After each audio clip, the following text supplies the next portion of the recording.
이 시간 하나님께서 우리에게 주시는 말씀은 신약 성경 로마서 1장 28절에서 32절까지의 말씀입니다. 이제 하나님의 말씀을 함께 읽도록 하겠습니다. 또한 그들이 마음에 하나님 두기를 싫어하매 하나님께서 그들을 그 상실한 마음대로 내버려 두사 합당하지 못한 일을 하게 하셨으니 곧 모든 불의, 추악, 탐욕, 악의가 가득한 자요, 시기, 살인, 분쟁, 사기, 악독이 가득한 자요, 수근수근하는 자요, 비방하는 자요, 하나님께서 미워하시는 자요, 능욕하는 자요, 교만한 자요, 자랑하는 자요, 악을 도모하는 자요, 부모를 거역하는 자요, 우매한 자요, 배약하는 자요, 무정한 자요, 무자비한 자라. 그들이 이 같은 일을 행하는 자는 사형에 해당한다고 하나님께서 정하심을 알고도 자기들만 행할 뿐 아니라 또한 그런 일을 행하는 자들을 옳다 하느니라. 아멘. 사순절 둘째 주일 저녁 찬양 예배 오신 여러분에게 신실하신 우리 하나님의 은혜와 평강이 가득하시기를 축복합니다. 길지 않은 시간 저는 미국 한인교회에 한인 대학생, 한인 유학생들과 같이 사역을 하던 시간이 있었습니다. 그 대학은 상대적으로 등록금이 좀 높았어요. 등록금이 좀 셌고 사립학교인데다가 그들의 이 삶의 어떤 수준이나 이런 것들이 비교적 안정적인 그런 학생들이었습니다. 그런데 그들과 만나고 또 말씀을 나누고 양육하고 같이 기도해주고 하는 가운데 한 가지를 발견할 수 있게 되었습니다. 처음에는 참 밝고 명랑하고 참 당당해 보이는 그런 학생들이었습니다. 물질적으로 보나 어떤 그들의 스펙이라고 하죠. 그런 것들로 보나 부족한 것이 없어 보였습니다. 그런데 그 친구들을 이렇게 보면서 많은 친구들에게서 어떤 영적 곤고함, 그리고 학교 생활의 각박함, 외로움, 불안감, 그리고 마음을 다잡지 못해서 혼란스러워하는 그런 당혹감들, 이런 것들을 발견하게 되었습니다. 그들이 참 안쓰럽게 생각이 됐습니다. 누가 누구를 불쌍히 여겨 하실 수도 있습니다. 왜냐하면 그때 저희 신학생 부부였던 저희 가정이 가장 깨제제하고 가장 좀 불쌍해 보였던 것이 사실이거든요. 그런데 그들을 위해서 이렇게 하루는 기도를 해주게 되었습니다. 주님, 물질적으로 풍요롭다고 인생이 곤고하지 않은 게 아닙니다. 주님, 이 아들을 불쌍히 여기시고 이 아들에게 은혜를 내려주십시오 라고 기도를 하고 그 친구 얼굴을 봤는데 눈에서 눈물이 그렁그렁한 거예요. 겉으로 보면 하나도 불쌍할 게 없는 친구였습니다. 그런데 그 영혼 한 구석에서는 나를 좀 불쌍히 여겨주셨으면 좋겠다라고 하는 그런 하나님의 따뜻한 시선을 바라고 있었구나 라고 하는 것을 깨닫게 되는 거죠. 긍휼히 여기시는 시선, 불쌍히 여기시는 시선, 이걸 바라고 있었다는 겁니다. 사실 여러분, 사람에게서 불쌍히 여김받는 거 끔찍이 싫어하지 않습니까? 누가 나를 불쌍히 여기면 기분이 나빠요. 그렇죠? 그런데 그런 사람들이 때때로 하나님께서 긍휼히 여기시는 시선, 하나님께서 나를 따뜻한 시선으로 바라보시면서 좀 안쓰러운 시선으로 바라보시는 그런 시선은 바란다는 거죠. 이게 무엇을 의미하는 걸까요? 겉으로는 평안하고 또 아무 문제 없고 별일 없이 잘 지내는 것 같으면서도 내 실존은, 내 영혼은, 내 참모습은 메마르고 야였고 남루하고 비참하다는 것을 자각하고 있다는 이야기입니다. 자신의 비참함 앞에서 솔직하게 마주할 수 있는 사람은 하나님께 긍휼을 구할 수가 있습니다. 자신의 비참함을 솔직하게 마주할 수 있는 사람이 하나님께 긍휼을 구할 수 있다는 말씀입니다. 그리고 하나님께 긍휼을 구하는 자는 하나님께서 긍휼히 여기십니다. 은혜를 입을 수 있습니다. 그러니 관건이 무엇입니까? 내 비참한 모습을 발견할 수 있느냐 없느냐, 여기에 달려있지 않겠습니까? 사순절 둘째 주일 여러분과 이 주제로 말씀을 나눠보고자 합니다. 우리가 비참한 사람이라는 사실을 깨닫는 게 얼마나 중요한지, 그리고 거기서 건져내시는 우리 하나님의 은혜가 얼마나 큰지를 오늘 한번 은혜를 같이 나누어 보면서 성찰의 지혜를 얻게 되기를 소망합니다. 오늘 우리가 읽은 본문은 로마서 주제를 펼쳐나가는 데 있어서 굉장히 중요하고 핵심적인 그런 기반이 되는 단락입니다. 바울은 이 단락을 통해서 악덕 목록이라고 하거든요. 여러분께서 오늘 읽은 이 말씀에 악덕 목록이 잔뜩 나옵니다. 넘치도록 나열되고 있습니다. 같이 한번 읽어볼까요? 곧 모든 불의, 추악, 탐욕, 악의가 가득한 자요, 시기, 살인, 분쟁, 사기, 악독이 가득한 자요, 수근수근하는 자요, 비방하는 자요, 하나님께서 미워하시는 자요, 능욕하는 자요, 교만한 자요, 자랑하는 자요, 악을 도모하는 자요, 부모를 거역하는 자요, 우매한 자요, 배약하는 자요, 무정한 자요, 무자비한 자라. 누가 이토록 추악하고 악독한 사람일까요? 모두 세어보니까 몇 개인지 아십니까? 제가 실수했을 수 있습니다. 21가지더라고요. 21가지. 누굽니까? 이렇게 나쁜 사람이. 바울은 누구를 특정해서 지금 이 이야기를 하고 있는 걸까요? 특정인이 아닙니다. 조목조목 이야기하고 열거하고 있는 이 악독한 사람은 인류 전체를 이야기합니다. 로마서 3장 9절에서 바울은 유대인이나 헬라인이나 다 죄 아래에 있다 이렇게 이야기했습니다. 그러니까 나만 쏙 빼고 저건 다 너희들이야 이렇게 이야기한 게 아니에요. 우리는 어떠한가? 우리는 뭐 다를 바 있는가? 아니다. 우리도 다 똑같은 죄인이다. 바울은 이렇게 이야기했고, 이러한 참담한 마음을 가지고 이 악덕 목록을 나열하고 있었던 것입니다.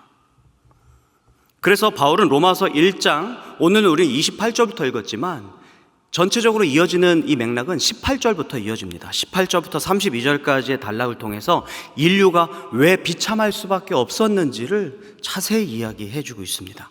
그리고 이 단락을 자세히 읽어보면 특정 문구가 반복되는 것을 우리가 발견할 수 있는데요. 바로 하나님께서 내버려 두셨다라고 하는 이 문구가 반복되고 있습니다.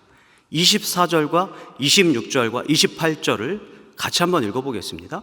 하나님께서 그들의 마음의 정욕대로 더러움에 내버려 두사, 이 때문에 하나님께서 그들을 부끄러운 욕심에 내버려 두셨으니, 또한 그들이 마음에 하나님 두기를 싫어하며 하나님께서 그들을 그 상실한 마음대로 내버려 두사, 이렇게 말씀하셨습니다. 내버려 두다. 여기에 해당하는 헬라어 원형은 파라디도미라고 하는 헬라어입니다. 파라디도미. 이 말은 어떤 것에 넘겨주다. 그러니까 내 거 아니야, 너 해. 넘겨주는 그런 의미를 지니고 있습니다. 하나님께서 그들 마음에 품은 욕정에 넘겨주셨대요. 하나님께서 부끄러운 욕심에 넘겨주셨대요. 계속해서 추잡한 욕정에 잡아먹히도록 넘겨주셨다. 이렇게 이야기합니다. 그러니 어떤 일이 벌어집니까?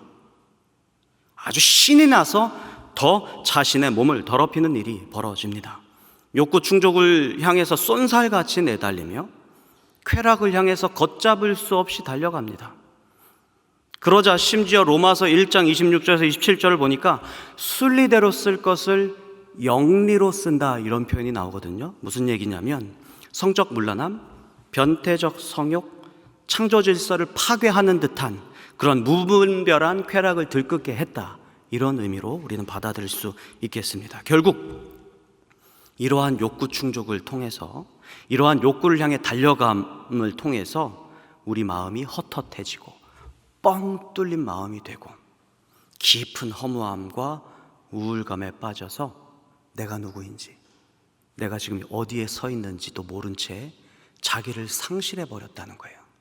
상실한 마음에 내버려두사, 하나님께서 그렇게 내던지셨다는 말씀입니다. 그렇게 해서 그 상실감을 채우고자 오늘 아까 우리가 읽은 그 악덕 목록이 제시가 되는 거고요. 더 심각한 문제는 32절에서 드러납니다. 같이 한번 읽어보겠습니다. 그들이 이 같은 일을 행하는 자는 사형에 해당한다고 하나님께서 정하심을 알고도 자기들만 행할 뿐 아니라 또한 그러한 일을 행하는 자들을 옳다 하느니라. 심각하지 않습니까, 여러분? 고삐를 당길 수 있는 그런 수준이 아니에요. 하나님께서 내버려 두시니 별다른 제재가 일어나지 않습니다. 그러니 계속 좋다고 그냥 그 길을 걸어가는 거예요. 달려가는 거죠.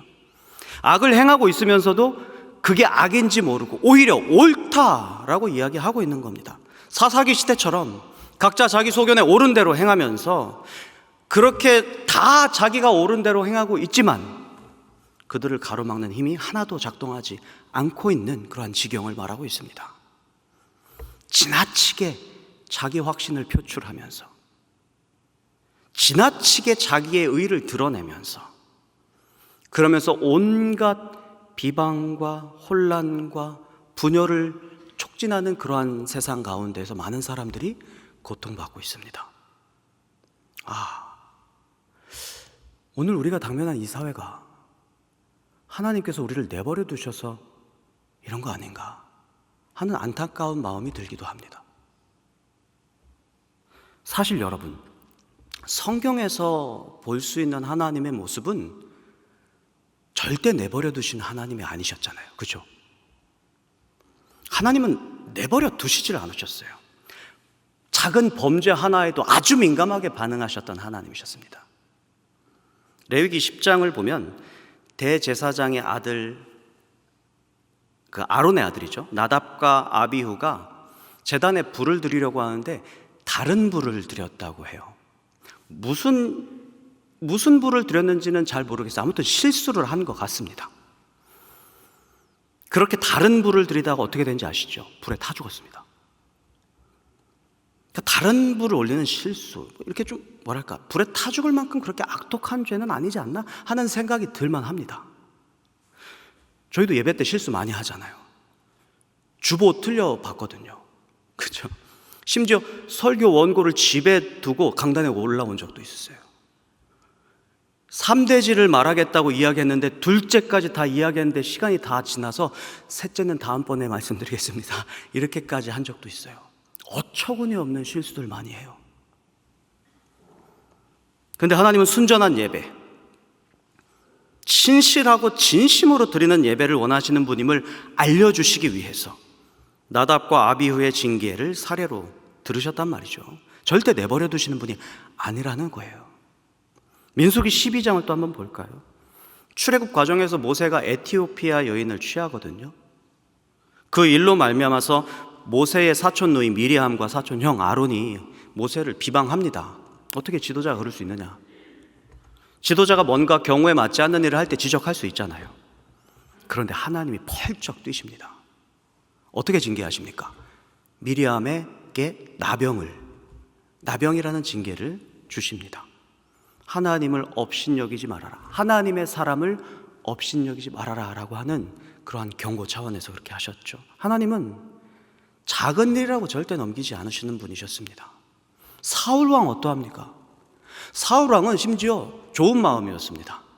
전쟁에서 승리하고 아끼고 좋은 거, 상태 좋은 거 다 골라다가 하나님 앞에 제사 드리고 싶어서 그걸 다 취했어요. 그게 하나님 앞에 범죄가 됐어요. 왜? 하나님 그거 다 진멸하라고 명령하셨거든요. 사울이 그렇게 버림받을 만큼 그렇게 악독한 일을 한 건 아닙니다.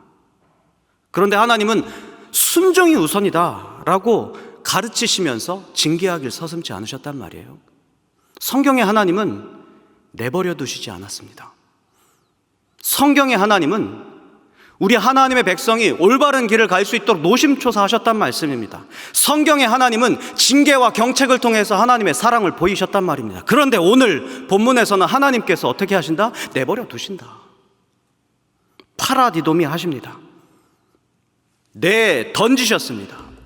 그리고 죄에 건네 주셨습니다. 하나님께서 당신 손으로 우리를 거머쥐기를 포기하셨단 말씀입니다. 하나님께서 당신을 향한 뜻을 우리에게서 거두셨다는 말씀입니다. 하나님께서 당신의 얼굴을 우리에게서 돌리셨다, 이 말씀입니다. 여호와 하나님은 원래 그 얼굴을 우리에게 향하여 드사 평강 주시기를 원하시는 분인데 우리에게서 얼굴을 돌이키시고 꼴도 보기 싫다, 나는 너희들 일에 더 이상 상관하지 않겠다, 이렇게 이야기하신다는 말씀이죠. 왜 내버려 두신 걸까요? 왜 내버려 두신 걸까요? 가끔가다 우리 자녀들이 실수를 할 때가 있습니다. 크고 작은 실수를 하곤 합니다. 신기한 건 작은 실수에 주로 잔소리가 커집니다. 그렇죠? 공부 시간에 약속 안 지켰다거나 또 방이 지저분하다거나 혹은 버릇없이 굴 때 뭔가 꾸중을 하고 혼을 내기도 합니다. 너그럽지 않은 부모여서가 아닙니다. 잔소리해서 고쳐지니까, 잔소리를 해서 통제할 수 있는 수준이니까 잔소리를 하는 겁니다. 그렇지 않습니까? 핀잔으로 혼을 내서라도 그래야 할 수 있으니까 혼을 내는 거죠. 그렇게 할 수 있는 게 다행이에요, 그나마. 근데 여러분, 한번 생각해 볼까요? 내 자녀가 진짜 큰 잘못을 저질렀을 때 잔소리 아마 못할걸요? 화 못 내실걸요? 걱정하실 겁니다. 저거 진짜 나쁜 놈 되면 어떡하지? 하는 그런 염려가 들기 때문입니다. 나아가서 더 악한 죄, 중범죄자, 그러한 사람이 되면 어떻겠습니까? 이제 부모의 손을 떠나게 됩니다. 훈육과 양육을 포기할 정도로 너무 악한 길로 들어섰기 때문입니다. 하나님 우리를 왜 내버려 두셨습니까? 우리 인생 가운데 은은히 끊임없이 관여하셨고 체근하셨고 징계하셨고 붙잡아 주셨고 말씀해 주셨는데 우리의 죄가 계속 깊어갔습니다. 하나님을 알만하도록 창조세계의 하나님을 향한, 하나님을 알 수 있는 계시 덩어리들 계속해서 조각들을 주셨는데 귀를 닫았습니다. 그러니 하나님께서 포기하시지요. 내버려 두시는 것이지요. 여러분, 이게 진짜 비참함 아닙니까?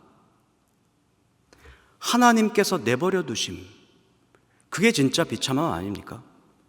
하나님께서 우리를 우리의 정욕에 그냥 내던지고 우리의 욕심에, 우리의 상심한 마음에 그냥 내던지는 것, 그것이야말로 진짜 참담하고 비참한 일입니다. 하나님이 떠난 인류는 브레이크가 고장난 차를 끌고 가는데 신나게 악셀을 밟고 낭떠러지로 향하는 그런 차와도 같습니다. 하나님이 떠난 인류는요. 그러니 그 길의 끝은 어떻게 되겠습니까? 비참입니다. 우리가 계속해서 죄의 길을 걷고 있는데 아무런 일이 일어나지 않는 그 자체가 비참한 일이라고요. 그 길에 아무런 제약이 없는 것, 내가 걷는 이 죄의 길이 옳다고 여기면서 지나치게 확신하면서 걸어가는 바로 그 걸음이 비참합니다. 어떻게 우리는 이 달리는 차에서 벗어날 수 있겠습니까? 어떻게 우리는 여기서 빠져나올 수 있습니까? 신나게 달리는 한 빠져나올 수 없어요. 내가 맞다고 여기는 한 멈출 수 없습니다. 우리는 여기서 단 한 가지가 필요합니다. 뿔싸, 내가 가는 길이 잘못된 길이었구나. 이거를 자각하는 것밖에 없습니다. 저는 지방이 고향이라 서울 시내를 운전할 때 초행길이었던 경우가 종종 있었습니다. 서울 사람들은 익숙하시겠지만 사실 여러분 아시지요? 서울 다리하고 올림픽 강변북로 이 사이를 연결하는 이게 아무리 내비게이션을 봐도 몰라. 이건 그냥 감으로, 경험으로 하는 거지 내비게이션 보고 운전한 사람 거의 없을 거예요. 너무 어지러웠어요. 어느 날도 그렇게 운전해 가고 있는데 한쪽이 막혀 있어요. 근데 다른 쪽은 뻥 뚫려 있죠.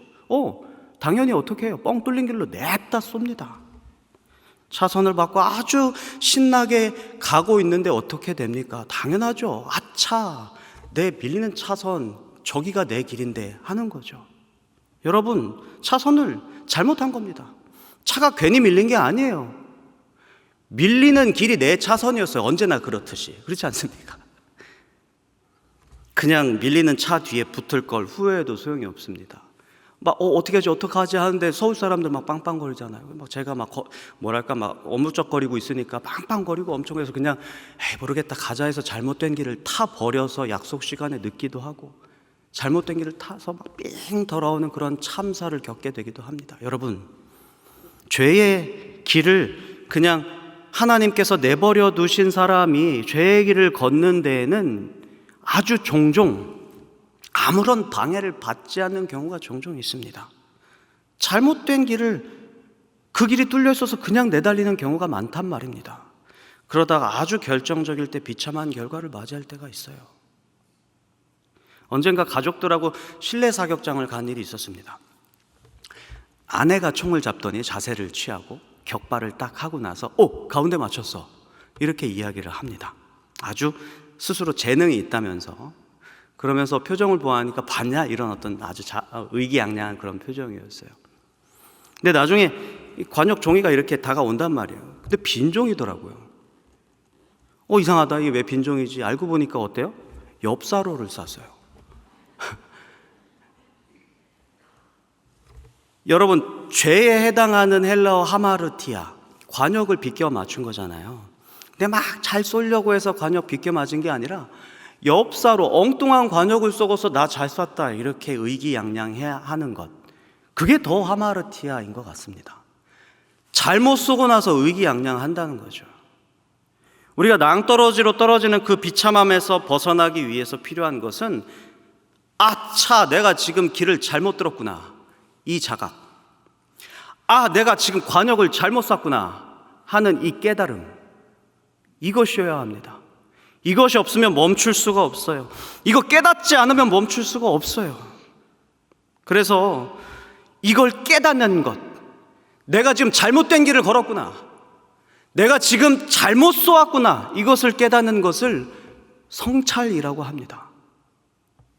그래서 아우구스티누스는 고백록에서 자신의 비참함을 이렇게 자각하면서 성찰했어요. 제가 한번 읽어드리겠습니다. 오 주님, 주님은 나를 돌이켜 스스로 성찰하도록 하셨습니다. 나 자신을 살피기 싫어서 이제까지 내 등 뒤에 놓아두었던 나를 주님은 내 얼굴 앞에다가 갖다 세워 놓으셨습니다. 그랬더니 내가 얼마나 보기 흉하고 비뚤어져 있었고 더러웠고 종기투성이었는지요. 이렇게 고백하더라는 거죠. 지금 내 길이 제대로 됐는가부터 돌아보는 것, 여기서부터 시작해야 됩니다. 내가 죄를 짓고 있는데도 멀쩡한 것을 보니 하나님께서 지금 나를 내버려 두셨구나, 하나님 없이 걸어가는 이 길이 참 평안했는데 죽음의 길이었구나, 이것을 깨달아야 한다는 말입니다. 깜짝 놀라야 됩니다. 대단히 잘못된 길이었습니다. 지금 당장 멈춰야 합니다. 주님, 제가 올바른 길을 걷고 있었는 줄 알았는데 아니었습니다. 주님, 이제 나를 발견합니다. 멈춰야겠습니다. 여기서 멈춰야겠습니다. 여기서 브레이크를 밟아야 되겠습니다. 라고 다짐하겠죠. 그런데 문제 하나가 더 발생합니다. 이 길이 낭떠러지로 향하는 길이라는 것, 그리고 그것이 굉장히 비참한 것이라고 하는 것을 자각하는 순간 우리 한 가지 더 자각하게 됩니다. 속도가 붙을 대로 붙은 차를 멈추려고 하는데 뭐가 고장났어요? 브레이크가 고장났어요. 안 멈춰져요. 아무리 멈추려고 해도 멈춰지지 않습니다. 죄를 끊으려 해도 끊어지지 않습니다. 이미 그걸 끊을 수 없는 지경에 이르렀기 때문입니다. 관성이 너무 많이 붙었어요. 관역을 조준하려 쏘려 해도 0점이 잘 잡히지가 않습니다. 거룩한 삶을 살려고 해도 안 사라집니다. 말씀대로 살려고 해도, 예수님의 가르침대로 살려고 해도 안 사라집니다. 그러면 우리 어떻게 됩니까? 좌절하죠. 슬퍼합니다. 나는 낭떠러지로 떨어질 수밖에 없겠구나. 브레이크가 말을 안 듣는다. 나는 이제 낭떠러지로 떨어지겠구나. 그래서 바울이 이렇게 외쳤거든요. 로마서 7장 23절 24절입니다. 제가 읽어드리겠습니다. 내 지체, 내 몸속에서 한 다른 법이 내 마음의 법과 싸워 내 지체 속에 있는 죄의 법으로 나를 사로잡는 것을 보는도다. 나는 곤고한 사람이로다. 이 사망의 몸에서 누가 나를 건져내랴. 바울의 탄식이었습니다. 우리의 실존은 이제 낭떠러지로 향해 갑니다. 가망이 없어요. 바로 그때 우리는 참된 겸비를 체험합니다. 진짜 겸비한 사람은 이렇게 외칩니다. 주님, 우리를 내버려 두지 마십시오. 주님, 우리를 여기서 건져 주십시오. 우리를 죽음의 길에서 건져 주십시오.